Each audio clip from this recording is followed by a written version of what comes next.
कब कहाँ काट दी पते नहीं चला कहाँ कहाँ काटता कहाँ कहाँ ऊ का रोई हमरा दर्द बजे फिदा बावे हर मर्द पर एक साइड सॉन्ग आई लो काफी रोल लोग ऐसे प्यार मिला लेकिन भाई का देश में डांस पहले करा दिया साइड सॉन्ग के टाइम नहीं के ढेर कलाकार रहो कि बड़ा होता परेशानी सैया लादा मच्छरदानी राजा जी लादा मच्छरदानी ई तो हमें बड़ा खचर रे ई सैया के डर रे काटे जगह है मच्छर रे खून फेंके फचर फचर ई जवान हो खबूता जियान हो खबू केहू ना केहू के समान हो खबू अरे की जवान हो खबू तो जियान हो खबू कहियो ना कहियो यूट्यूब के समान हो खबू चली मर जाइए गाना बजाना शुरू करे से पहले हम गायक आलम राज हर रिबिलगंज जिला छपरा सारण बिहार भोजपुरी के मालिक बड़ बुजुर्ग यहाँ जितना लोग उपस्थित बा संगे संगे कलाकार साथी लोग सब करा लगे तो हम ना जा सकीले लेकिन सब करा के यहीं से गोड़ छू गोड़ लगो तनी एगो ताली बजा के आशीर्वाद दे अपना भाई के हाय मच्छर हां मच्छर आइए 1 2 3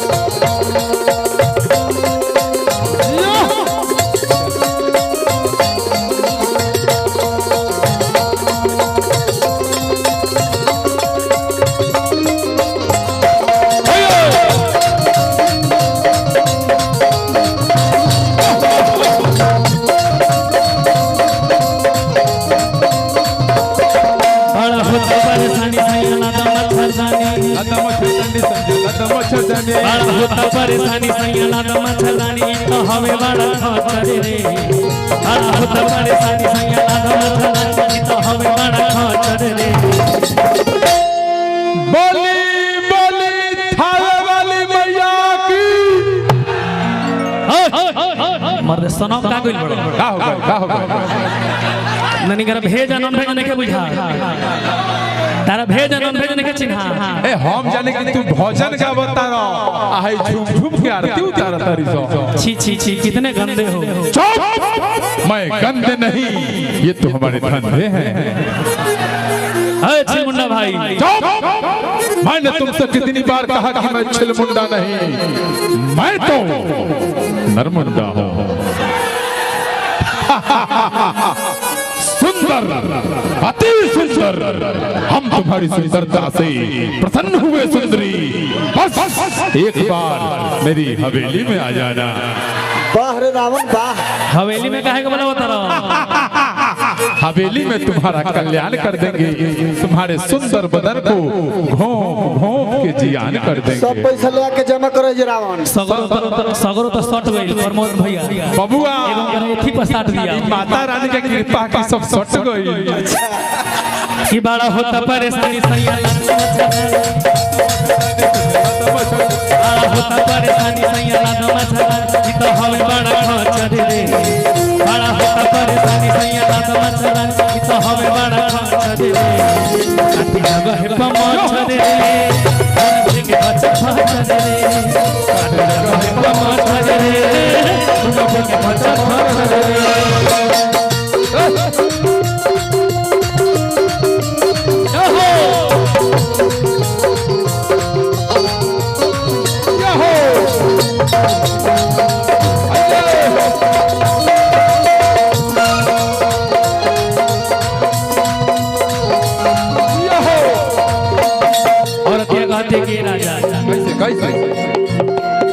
बनेला ठीक नहीं तनी देराला उ तो सटक जाला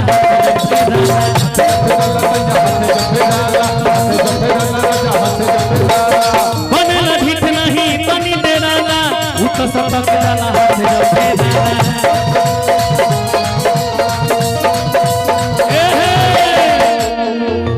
कि हम कछुओ जराई सुख तने को न पाई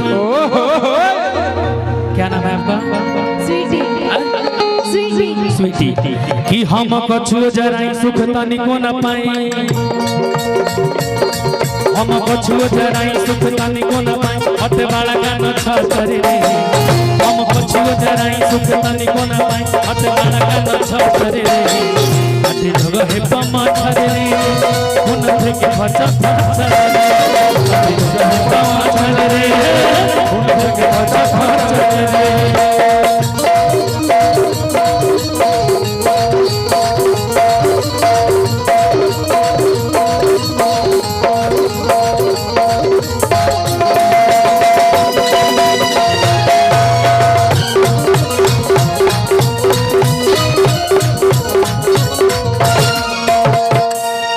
समय कम ऐसे जल्दी जल्दी गाना खत्म करेगा कि पवन महेश बात कहिले साची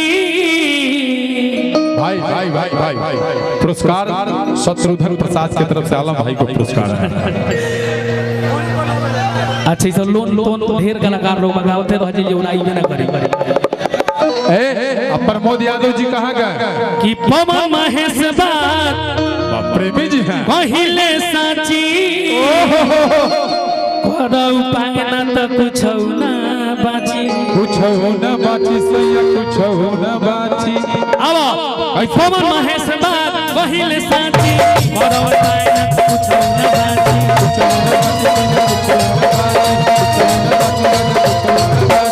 पवन महेश बात कहिले साची करौ पाएना त कुछ ना बाची हरे राम चौहान राजेश्वर सुन्ना हरे राम चौहान राजेश्वर सुन्ना हरे आलम छहतरे हरे राम चौहान राजेश्वर सुन्ना हरे आलम छहतरे जगह हे पमाछरे रे उन থেকে